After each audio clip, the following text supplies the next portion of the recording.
Narali Purnima special नारळी भात। आज नारळी पौर्णिमा, समुद्र किनाऱ्यावर मच्छीमार बांधवांनी समुद्र देवतेची पूजा केली, नारळ अर्पण केला आणि घरी मात्र गोडाचा सुगंध पसरला, कारण आजच्या दिवशी खास नारळी भात केला जातो। माझ्या घरी पण लहानपणापासूनच हा सण म्हणजेच गोडाचा भाताचा सुगंध आणि नारळाचा मऊसर गोडवा। आज माझ्या सासूबाईंनी मला नारळी भात करायला शिकवलं। बासमती भात, ताजा खवलेला नारळ, गोड साखर, वेलचीचा सुगंध आणि थोडं केशर, बस काय अप्रतिम चव येते सांगू। भात तुपात परतून त्यात नारळ साखर मिक्स केलं की सगळ्या घरभर गोड सुगंध पसरतो।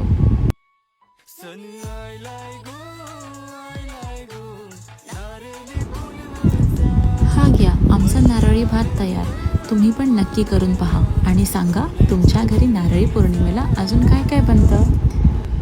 आज असं वाटलं नारळी भात ही फक्त रेसिपी नाही, तर पिढ्यानपिढ्या चालत आलेली मायेची गोड परंपरा आहे।